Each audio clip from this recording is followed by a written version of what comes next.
Hello everyone, welcome back to my channel. कैसे हैं आप सभी। आज हम पढ़ने वाले हैं टॉपिक हाइपोथेसिस। इससे पहले भी रिसर्च की बहुत सारी वीडियोस मैंने बना दी हैं। उन सभी का लिंक मैं डिस्क्रिप्शन बॉक्स में दे दूँगी आपको। तो अगर आपको कोई देखना होगा टॉपिक तो वहाँ से जाके डायरेक्टली देख सकते हैं। ठीक है, तो हाइपोथेसिस स्टार्ट करना है आज हमें। लेकिन स्टार्ट करने से पहले अगर आप हमारे चैनल पे न्यू हैं तो फटाफट से करिए सब्सक्राइब ऐसी और वीडियोस देखने के लिए। और भी बहुत सारी वीडियोस आपको देखने को मिलेंगी रिसर्च से रिलेटेड। चलिए स्टार्ट करते हैं। हाइपोथेसिस क्या होता है। हाइपोथेसिस एक टेंटेटिव स्टेटमेंट होती है। स्टेटमेंट भी बोल सकते हैं या फिर इसको हम दूसरी तरह से बोलें तो एक टेंटेटिव रिलेशनशिप है जो कि दिखाता है बिटवीन टू और मोर वेरिएबल्स को। ठीक है, These variables are related to various aspects of the research inquiry। अलग अलग जो aspects होते हैं रिसर्च इंक्वायरी से रिलेटेड तो उनसे ही रिलेटेड होता है। ठीक है, ये सारे वेरिएबल्स। हाइपोथेसिस एक टेस्टेबल प्रिडिक्शन भी है। इसको हम एक टेस्टेबल प्रिडिक्शन भी कहते हैं। क्यों? क्योंकि पहले हम ऑब्जेक्टिव बनाते हैं, उसके बाद हम हाइपोथेसिस बनाते हैं और हमें प्रिडिक्ट करते हैं, एज्यूम करते हैं उन स्टेटमेंट्स को। ठीक है, ये जो स्टेटमेंट्स हैं ये ट्रू भी हो सकती हैं या फॉल्स भी हो सकती हैं। That is tested in the research to check its authenticity. ठीक है, पहले तो हम बना लेते हैं, आगे आगे हम पढ़ेंगे क्या होता है, कैसे हम स्टेटमेंट्स बनाते हैं। तो जो स्टेटमेंट्स होती हैं वो ट्रू भी हो सकती हैं, फॉल्स भी हो सकती हैं, जो कि हम टेस्ट करते हैं इन द रिसर्च पे इसकी ऑथेंटिकिटी चेक करने के लिए कि जो हमने स्टेटमेंट्स बना रखी हैं वो सही भी हैं या नहीं है। Researcher has to explore, researcher को एक्सप्लोर करना पड़ता है various aspects of the research topic. अलग अलग क्या एस्पेक्ट्स हैं रिसर्च टॉपिक के। ठीक है, उसको भी रिसर्चर को एक्सप्लोर करना पड़ता है। चलिए मैं थोड़ा सा पहले बता देती हूँ कि हम लोग क्या क्या इसमें करने वाले हैं, जो कि मैंने स्टार्टिंग में बताना था लेकिन कोई नहीं, अभी बता देती हूँ। पहले हम हाइपोथेसिस देखेंगे थोड़ा बहुत, हम इसमें डेफिनेशन क्या होता है। ठीक है, थोड़ा हम इसका पैरा देखेंगे। उसके बाद सेकंड पैरा जो आएगा वो आएगा कैरेक्टरिस्टिक्स क्या होती हैं हाइपोथेसिस की। उसके बाद हम पढ़ेंगे इंपॉर्टेंस क्या है हाइपोथेसिस की। उसके बाद हम देखने वाले हैं टाइप्स ऑफ हाइपोथेसिस। तो इसमें हाइपोथेसिस का जितना भी पर्टिकुलर होता है वो हम सब कुछ इसमें कवर करने वाले हैं इस वीडियो में। और आप चाहें तो इसके नोट्स बना सकते हैं, क्योंकि नोट्स बिल्कुल टू द पॉइंट इस पर मैंने सब कुछ नोट्स प्रोवाइड कर रखे हैं ताकि आप इजीली एग्ज़ाम में लिख पाएँ। और चाहे तो और भी एक्सपेंड करके इसको लिख सकते हैं। तो आपको करना है क्या है, कुछ नहीं करना है, इसमें से अपने खुद के नोट्स बना सकते हैं। और अगर वीडियो क्वालिटी आपको सही से दिखाई ना दे तो साइड से अपने जो यूट्यूब का रिजोल्यूशन होता है उसको आप इंक्रीज़ कर लीजिए तो आप इजीली देख पाएंगे। ठीक है, और अपने फ्रेंड्स के साथ भी शेयर कीजिए जिनको इस वीडियो की ज़रूरत है। चलिए आगे देखते हैं। Researchers has to explore, researcher को जो एक्सप्लोर करना पड़ता है various aspect of the topic. जितने भी जो भी रिसर्च टॉपिक वो डिसाइड करता है उसके अलग अलग एस्पेक्ट्स होते हैं, उसको रिसर्च को एक्सप्लोर करना पड़ता है। रिसर्चर एज्यूम करता है कोई भी पॉसिबल रिलेशनशिप जो वेरिएबल्स होते हैं उनके बीच में related to each aspects of the research topic. Testing these relationship help researcher to explore different aspect. इनको टेस्ट करना से क्या होता है कि वो और एस्पेक्ट्स देखता है उस टॉपिक से रिलेटेड को। जो पॉसिबल रिलेशनशिप होता है बिटवीन वेरिएबल्स इसको ही हम हाइपोथेसिस बोलते हैं। Hypothesis purposefully formulated by researcher because it is difficult to start. इसको पर्पसफुली फॉर्मुलेट किया जाता है रिसर्चर के द्वारा। क्यों? क्योंकि बहुत ज़्यादा डिफ़िकल्ट होता है अगर हम विदाउट एक वैलिड फाउंडेशन के कुछ भी चीज़ हम स्टार्ट करते हैं तो ये बहुत ज़्यादा होता है डिफ़िकल्ट होता है रिसर्चर के लिए। रिसर्चर बिल्ड करता है लॉजिकल रिलेशनशिप बिटवीन और among the variables of the research.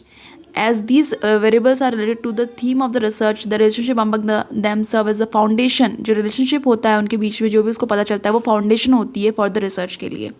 These logical relationship are testable assumptions give a direction to the researcher to start working on the research। किस तरह से जो भी assumptions हम उसमें डालते हैं किसी भी टॉपिक में तो उसे हमें एक डायरेक्शन मिल जाती है कि हमें किस तरह से स्टार्ट करना है, किस तरह से वर्क करना है अपने रिसर्च में। ठीक है, तो इसीलिए हाइपोथेसिस बहुत ज़्यादा इंपॉर्टेंट होता है टू मेक किसी भी थ्योरी के लिए। ठीक है, उसके बाद कैरेक्टरिस्टिक्स हैं हाइपोथेसिस के, वो हम देख लेते हैं। पहला कैरेक्टरिस्टिक्स है एम्पेरिकल टेस्टेबल। ठीक है, एम्पेरिकल टेस्टेबल का मतलब होता है, एम्पेरिकल मतलब होता है एक्सपीरियंस। ठीक है, एक्सपीरियंस से हम उन हाइपोथेसिस को टेस्ट करते हैं। ठीक है, सेकेंड है simple and clear. Simple hypothesis क्या होनी चाहिए, सिंपल बिल्कुल टू द पॉइंट होनी चाहिए और क्लियर होनी चाहिए। थर्ड स्पेसिफिक होनी चाहिए, यानी कि आप स्पेसिफिक मतलब एक जनरल, मैंने इससे पहले टॉपिक पढ़ा था तो उसमें आपको अच्छे से बताया था कि स्पेसिफिक क्या होता है, एक जनरल क्या होता है। जनरल टर्म्स मतलब होता है अगर हम टॉपिक रिसर्च प्रॉब्लम का शायद वीडियो थी वो, उसमें पढ़ाया था मैंने। तो स्पेसिफिक जनरल होता है कि जब हम जनरल टर्म्स में किसी चीज़ के बारे में बात करते हैं, जैसे हमने कोई टॉपिक लिया वो है अनएम्प्लॉयमेंट, ये तो जनरल हो गया। अनएम्प्लॉयमेंट आपको यहाँ भी देखने को मिलेगा, हो सकता है हम किसी और कंट्री की बात कर रहे हो, किसी और एरिया की बात कर रहे हो, कुछ भी हो सकता है। तो ये तो जनरल टर्म्स हो गए। लेकिन स्पेसिफिक हो गया जहाँ पे हमें रिसर्च करनी है। बट मान लीजिए कोई पर्टिकुलर स्टेट है, उसके हम डिस्ट्रिक्ट में हम रिसर्च करना चाह रहे हैं, उस पर्टिकुलर एरिया के वहाँ पे जो डिस्ट्रिक्ट है उसके एरिया में रिसर्च करना चाह रहे हैं, वो स्पेसिफिक हो गया, मतलब हम सिर्फ उसी जगह की बात कर रहे हैं। जनरल टर्म्स हो गया कि हम कोई भी टॉपिक से रिलेटेड कहीं भी किसी की बात करें, तो हमें जो टॉपिक होना चाहिए वो बिल्कुल स्पेसिफिक और रिलेवेंट होना चाहिए to the theme of the research. तो जब स्पेसिफिक होगा तभी हाइपोथेसिस स्पेसिफिक बनेंगी। प्रिडिक्टेबल होना चाहिए कि हम उसको प्रिडिक्ट कर पाएँ, ठीक है। उसके बाद 5 मैनेजेबल होना चाहिए, किसी हम किस तरह से उसको मैनेज करना चाहिए। उसके बाद है इंपॉर्टेंस, क्या क्या इंपॉर्टेंस होते हैं हाइपोथेसिस के, हम वो भी देख लेते हैं, ठीक है। फर्स्ट है इंपॉर्टेंस की, जो हाइपोथेसिस होता है वो डायरेक्शन देता है टू द रिसर्च को, ठीक है, किस डायरेक्शन में हमें काम करना है। सेकेंड है कि it make easier to explore various aspect of the research, कैसे हमें एक्सप्लोर करना है various aspect of the research को, ये ईजियर बना देता है, मतलब हमें किस डायरेक्शन पे जाना है। मान लीजिए कोई टॉपिक है अनएम्प्लॉयमेंट का ही देख रहे हैं, तो हम ये देखेंगे हाइपोथेसिस हम कैसे मेक करेंगे इसमें। चलो मैं एग्जांपल दे देती हूँ, इस तरह से बनाऊंगी कि जो पॉपुलेशन इंक्रीज़ हो रही है उसका क्या इम्पैक्ट पड़ रहा है अनएम्प्लॉयमेंट में, ठीक है। अनएम्प्लॉयमेंट का इम्पैक्ट क्या पड़ रहा है, सॉरी पॉपुलेशन का इंक्रीज़ जो हो रही है उसका इम्पैक्ट क्या पड़ रहा है अनएम्प्लॉयमेंट में। तो ये मुझे एक हाइपोथेसिस मैंने बना ली, ठीक है। गुड इफेक्ट हो रहा है, बैड इफेक्ट हो रहा है, अच्छा हो रहा है, बुरा हो रहा है, तो ये सब हम हाइपोथेसिस में इंक्लूड करते हैं। उसके बाद आगे बताऊंगी अल्टरनेट भी होती है और एक नल हाइपोथेसिस भी होती है। रिजेक्ट भी हो सकती है जो हमने हाइपोथेसिस बना रखे हैं, या एक्सेप्ट भी हो सकती है। एक्सेप्ट मतलब जो हमने एज्यूम करके स्टार्टिंग से चले वो एक्सेप्ट हो गई, वही हुआ, मतलब जैसा हमने एजम्पशंस जो हमने हाइपोथेसिस बनाए वही लास्ट में रिजल्ट आया, तो वो क्या हुआ, एक्सेप्ट हो गया हाइपोथेसिस। लेकिन रिजेक्ट मतलब रिजेक्ट हो जाती है, तो ठीक है, रिजेक्ट भी हो सकती है, मतलब जैसा हमने एज्यूम करके चले वैसा नहीं हुआ, ठीक है, तो रिजेक्ट भी हो सकती है। थर्ड है इसमें है कि इट स्पेसिफाई करता है फोकस ऑफ द रिसर्चर, कि फोकस जो है उस रिसर्चर का उसको स्पेसिफाई करता है। बिकॉज विदाउट हाइपोथेसिस, बिना हाइपोथेसिस के research only focus on the unnecessary and intended aspects of the research. जो अननेसेसरी चीज़ें होती हैं उसमें फोकस चले जाता है। अगर हम स्पेसिफिक कोई भी चीज़ है अगर हम फोकस से नहीं करेंगे या हमें पता ही नहीं होगा हमें किस तरह से काम करना है, तो हम अननेसेसरी चीज़ों में उलझ जाएंगे, हमारा फोकस बिगड़ जाएगा। तो इसीलिए हाइपोथेसिस हमें बताता है कि हमें किस एस्पेक्ट में हमें काम करना है। फोर्थ है it help in devising research technique, कैसे हमें टेक्निक्स को यूज़ करना है वो बताता है। फिफ्थ है प्रिवेंट करता है रिसर्चर को फ्रॉम ब्लाइंड रिसर्च, मतलब कुछ भी ब्लाइंड मतलब कुछ भी रिसर्च कर देना, उससे प्रोटेक्ट करता है। हमें पता होता है हम किस डायरेक्शन पे जा रहे हैं और हमें क्या रिसर्च करना है। सिक्स है कि इंश्योर करता है accuracy and precision of the finding of the research, accuracy को इंश्योर करता है और प्रिसीजन कंसिस्टेंसी बनाए रखता है of the finding of the research में। फिर उसके बाद सेवन्थ है कि सेफ रिसोर्सेज, जितने भी रिसोर्स हमारे उसको सेव करता है, टाइम को, मनी को, एनर्जी को, सब कुछ इंपॉर्टेंट है रिसर्च में। बिकॉज विदाउट हाइपोथेसिस, बिना हाइपोथेसिस के researcher may utilise these resources on the unnecessary dimension of the study. अगर वो रिसर्च करेगा भी तो अननेसेसरी डायमेंशन पे क्या कर देगा, उसे यूज़ कर देगा। मान लो हम कोई काम कर रहे हैं, अगर हम उसमें टाइम भी लगा रहे हैं, मनी भी लगा रहे हैं, एफर्ट्स भी लगा रहे हैं, सब रिसोर्सेज भी लगा रहे हैं, और वही सही डायरेक्शन पे या डायमेंशन पे नहीं चल रहा है, तो लास्ट में जाके क्या होगा, उसका रिजल्ट कुछ नहीं निकलेगा।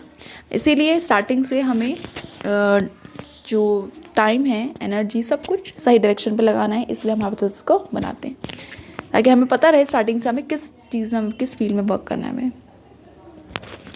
उसके बाद है टाइप्स ऑफ हाइपोथेसिस, कौन कौन से टाइप्स होते हैं हाइपोथेसिस। ये एक ऐसी वीडियो है जिसमें मैंने सब कुछ कंप्लीट डिस्क्राइब कर दिया है, ठीक है। आपको कोई दूसरी वीडियो देखने की शायद ज़रूरत ना पड़े। अगर हो सकता है कि कोई ऐसा टॉपिक है जो कि छूट गया हाइपोथेसिस से रिलेटेड, तो आपको क्या करना है, कमेंट बॉक्स में उस टॉपिक का नेम लिख देना है, ठीक है। टाइप्स ऑफ हाइपोथेसिस, कौन कौन से टाइप्स की हाइपोथेसिस होती हैं वो देख लेते हैं हम लोग। नेक्स्ट, फर्स्ट है simple hypothesis, second complex, third working. या वर्किंग हाइपोथेसिस को कभी कभी ये रिसर्च हाइपोथेसिस भी आता है, तो कंफ्यूज नहीं होना आपको। फोर्थ है नल हाइपोथेसिस और फिफ्थ है अल्टरनेट हाइपोथेसिस, ठीक है, जो कि हम अभी इसके बाद हम पढ़ेंगे।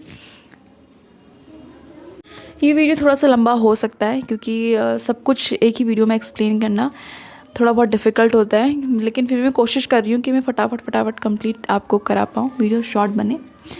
लेकिन वीडियो आपको लास्ट तक देखनी है, बहुत ज़्यादा नॉलेजेबल है, क्योंकि इसमें डेफिनेशन भी और साथ ही साथ एग्जांपल्स भी हैं टाइप्स में, ठीक है। तो बिल्कुल टू द पॉइंट है, बिल्कुल ज़्यादा एक्सपेंड नहीं किया मैंने इसको, अननेसेसरी चीज़ें नहीं घुसाई हैं ताकि आपको इजीली समझ में आए। तो चलिए स्टार्ट करते हैं सिंपल हाइपोथेसिस। अब हम स्टार्ट करते हैं। सिंपल हाइपोथेसिस क्या होती है? ये एक हाइपोथेसिस है जो कि रिलेशनशिप हमें रिफ्लेक्ट करते हैं, relationship between two variables, independent and dependent variable के बीच में रिलेशनशिप को दिखाती है। सिंपल हाइपोथेसिस एग्जाम्पल लेते हैं इसका। पहला एग्जाम्पल है हायर द अनएम्प्लॉयमेंट। जितना ज़्यादा हायर अनएम्प्लॉयमेंट देखने को मिलेगा, higher would be the rate of crime in society, उतना ही ज़्यादा क्राइम ज़्यादा होगा, ठीक है। मतलब हम इसका करें रिलेशनशिप देख रहे हैं दो डिपेंडेंट इंडिपेंडेंट वेरिएबल पे। लोअर द सेकेंड एग्जाम्पल है lower the use of fertilisers. जितना ज़्यादा हम फर्टिलाइज़र को कम यूज़ करेंगे तो उससे क्या होगा? Lower would be the agriculture productivity, उतनी ज़्यादा प्रोडक्टिविटी क्या हो जाएगी? कम हो जाएगी, ठीक है। प्रोडक्टिविटी कम हो रही है कैसे? फर्टिलाइज़र के यूज़ कम होने से। Higher the poverty in a society, higher would be the rate of crime. Poverty क्या होगी? अगर ज़्यादा होगी तो क्राइम का रेट उतना ही ज़्यादा बढ़ जाएगा। ये तो हुआ सिंपल हाइपोथेसिस और उसके कुछ एग्जांपल्स। अब हम सेकंड पढ़ रहे हैं कॉम्प्लेक्स हाइपोथेसिस, ठीक है। कॉम्प्लेक्स हाइपोथेसिस क्या होता है? कॉम्प्लेक्स हाइपोथेसिस दिखाता है, रिफ्लेक्ट करता है relationship among more than two variables, दो से ज़्यादा वेरिएबल्स। ऊपर हमने सिर्फ दो वेरिएबल्स के बारे में पढ़ा था, डिपेंडेंट इंडिपेंडेंट, ठीक है, जो कि एक एक था, टू वेरिएबल्स थे खाली। लेकिन यहाँ पे जो वेरिएबल्स हैं वो मोर देन टू है, मतलब दो से ज़्यादा है। तो एग्जाम्पल के देखते हैं, एग्जाम्पल के थ्रू आपको अच्छे समझ में आ जाएगा। पहला है हायर द पॉवर्टी। पॉवर्टी बहुत ज़्यादा है, इलिटरेसी जो है सोसाइटी में वो भी बहुत ज़्यादा है। Higher would be the rate of crime, और रेट ऑफ क्राइम क्या है? हायर है। क्यों हायर है? यहाँ पे दो इंडिपेंडेंट वेरिएबल्स है। कौन कौन से? एक तो पॉवर्टी और इलिटरेसी। इलिटरेसी और पॉवर्टी की वजह से उसका इम्पैक्ट किसमें देख रहे हैं हम लोग? डिपेंडेंट वेरिएबल्स पे। कौन है डिपेंडेंट वेरिएबल यहाँ पे? Crime rate, rate of crime. तो यहाँ पे दो से ज़्यादा वेरिएबल्स को देखा गया। ये कॉम्प्लेक्स हाइपोथेसिस है। दूसरा एग्जांपल देखते हैं, higher the use of fertilizer. जितना ज़्यादा हम फर्टिलाइज़र का यूज़ करेंगे, improve seeds and modern equipment, higher would be the agriculture productivity. जो प्रोडक्टिविटी होगी एग्रीकल्चर की वो भी ज़्यादा हायर हो जाएगी। 4 वेरिएबल्स, 4 वेरिएबल्स हैं यहाँ पे, मतलब दो से ज़्यादा होने चाहिए, 4 हो 5 हो से कोई मतलब नहीं है, दो से ज़्यादा। इसमें 4 वेरिएबल्स कौन से हैं? 3 इंडिपेंडेंट वेरिएबल आप इसको देखने को मिलेगा और 1 यहाँ पे क्या है? डिपेंडेंट वेरिएबल है। थर्ड क्या है? Higher the illiteracy in the society. जितनी ज़्यादा हायर इलिटरेसी है उतना ज़्यादा हायर पॉवर्टी देखने को मिलेगी एंड क्राइम रेट। तो यहाँ पे वेरिएबल्स कितने हैं? 3 हैं। कौन कौन से? इलिटरेसी है, पॉवर्टी है, ठीक है, और क्राइम रेट क्या? डिपेंडेंट वेरिएबल है क्राइम रेट, ठीक है। तो ये था कॉम्प्लेक्स हाइपोथेसिस जो कि हमने देखा विद एग्जांपल। थर्ड है वर्किंग हाइपोथेसिस। अब वर्किंग हाइपोथेसिस को मैंने अभी आगे आपको बताया था, इसको हम रिसर्च हाइपोथेसिस भी बोलते हैं। तो ये अपने नोट्स में लिख लीजिए कि वर्किंग हाइपोथेसिस को रिसर्च हाइपोथेसिस भी बोलते हैं, क्योंकि एग्जाम में हो सकता है कि आपको ये ऐसे पूछ ले कि रिसर्च हाइपोथेसिस क्या होता है। रिसर्च हाइपोथेसिस, वर्किंग और रिसर्च हाइपोथेसिस क्या होता है? Hypothesis that is accepted to put to test and work on the research, ठीक है। हाइपोथेसिस ऐसा जिसे हम एक्सेप्ट करते हैं, उसको टेस्ट करते हैं, उस पर वर्क करते हैं। एक हाइपोथेसिस ऐसी हाइपोथेसिस लेनी है जिसमें हमको उसके क्या करेंगे? दैट इज़ एक्सेप्टेड, उसको एक्सेप्ट करके उस पर उसको टेस्ट करेंगे और उस पर वर्क करेंगे उस हाइपोथेसिस रिसर्च पे, ठीक है, वर्क ऑन द रिसर्च। इसको हम क्या कहते हैं? वर्किंग हाइपोथेसिस कहते हैं। It is a hypothesis that is assumed to be suitable to, ये हम ऐसा अज्यूम करके चलते हैं कि सूटेबल है एक्सप्लेन करने के लिए सर्टेन फैक्ट्स को और रिलेशनशिप बताने के लिए फिनोमिना में, ठीक है। जो फिनोमिना है उसमें रिलेशनशिप बताने के लिए और एक्सप्लेन करने के लिए सूटेबल फैक्ट्स को। It is expected this hypothesis would generate a productive theory. हम ये एक्सपेक्ट करके चलते हैं कि ये हाइपोथेसिस क्या जनरेट करेगा? एक प्रोडक्टिव थ्योरी को जनरेट करेगा। And is accepted to put to test for investigation, और हम उसको एक्सेप्ट करके इन्वेस्टिगेशन के लिए टेस्ट करेंगे इसको, ठीक है। उसके बाद है fourth, alternative hypothesis, alternative hypothesis. ठीक है, 2 हाइपोथेसिस और होते हैं जो कि आपने बहुत पढ़े होंगे, नहीं भी पढ़े तो आज हम पढ़ लेंगे।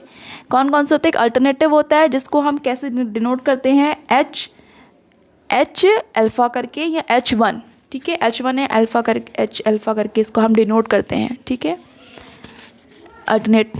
अल्टरनेटिव हाइपोथेसिस क्या होती है अब ये देखते हैं। अब the working hypothesis is proved wrong और रिजेक्टेड, जो भी वर्किंग हाइपोथेसिस है, जो हमने ऊपर रिसर्च हाइपोथेसिस पढ़ी, उसको अगर हम प्रूव कर देते हैं, कोई भी हमने मतलब कि इसका मतलब है नॉर्मल हाइपोथेसिस हमने कोई भी बनाई, अगर हम इसको प्रूव कर देते हैं या तो रॉन्ग या फिर रिजेक्ट कर देते हैं उसे।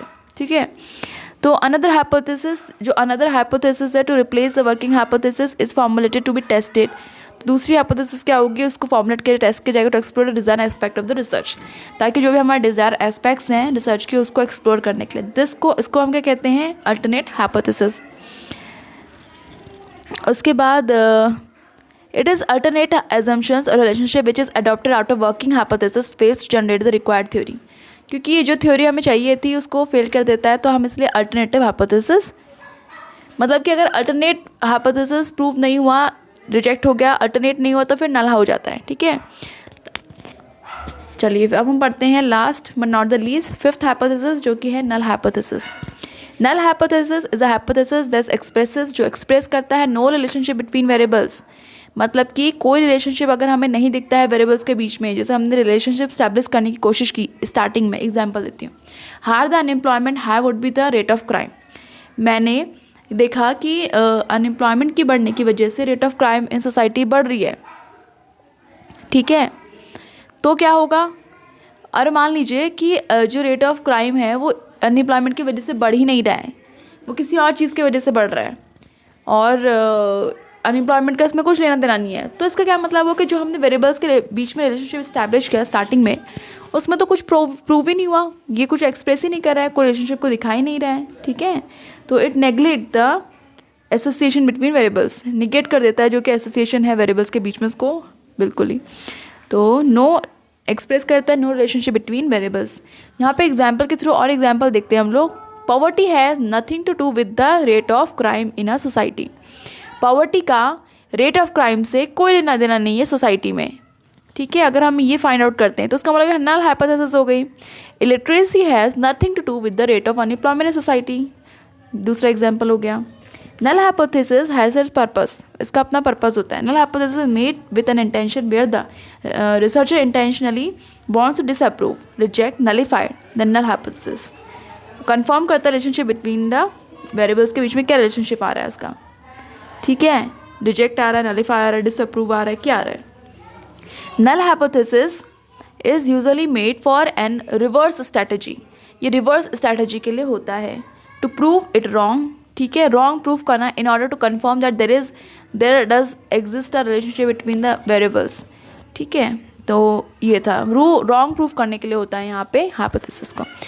नल हाइपोथेसिस को हम डिनोट किससे करते हैं, H0 से, H0, H0 या O जो भी आप कह सकते हैं इसको। ठीक है, H0 बोलते हैं इसको, तो इससे हम इसको डिनोट करते हैं नल हाइपोथेसिस को। So guys that's it for this video. Hope आपको वीडियो पसंद आई इसे लाइक कर सकते हैं, हमारे चैनल को सब्सक्राइब कर सकते हैं, और अपने वैल्यूएबल कमेंट्स कमेंट बॉक्स में ज़रूर डालें कि आप रिसर्च के ऊपर और कौन कौन से टॉपिक्स चाहते हैं, तो मैं उसे भी कवर करूँगी बहुत जल्दी ही।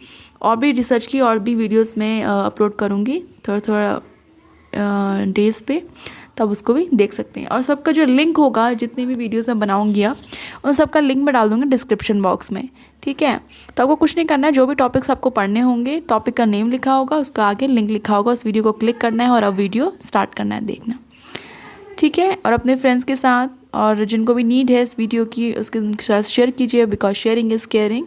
And all the best, thank you so much.